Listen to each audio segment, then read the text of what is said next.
Now voting continues in the House.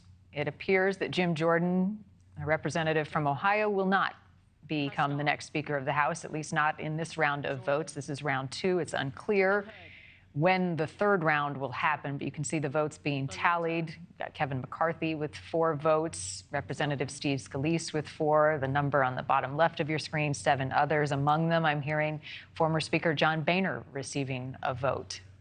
Be interesting if he would come back and do the job. Joining me now, Republican strategist and radio host Melik Abdul. All right, so round 3, here we go. We do have to wait for the official process to conclude, but the optics of this not looking so good for not only Jim Jordan, but for the Republican caucus. Yeah, so I don't believe that the third time will be a charm for Jim Jordan. There was this expectation that somehow that Jim Jordan would be able to get more votes this time around, and then that would kind of encourage people to support Jim Jordan in the end. But Jim Jordan was a flawed candidate for a speaker anyway.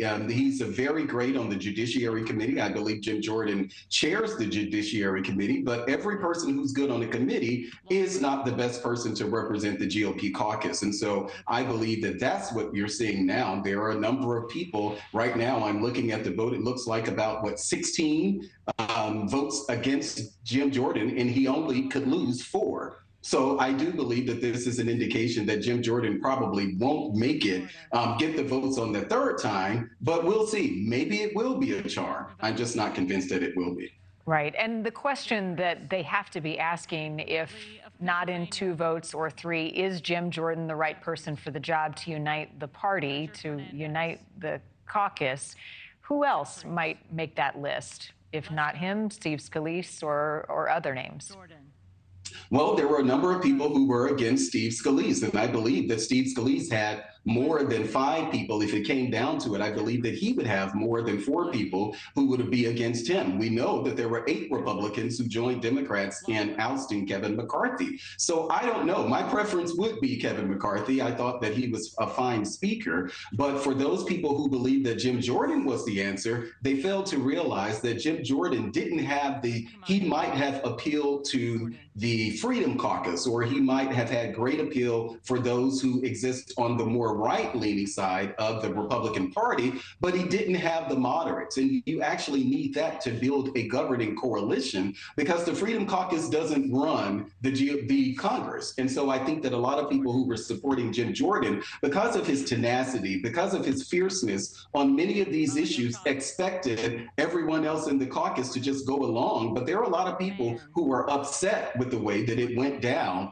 with Kevin McCarthy, and ultimately Steve Scalise himself having to pull his name from the nomination. Yet it is glaringly apparent that even if they don't have support, a small number can have such influence and weight, one, to vacate the speaker and also to hold up this process. There has been so much chatter in the last couple of days about the pro tem speaker, Patrick McHenry, if he should be given expanded powers while we wait for the next House Speaker to be named.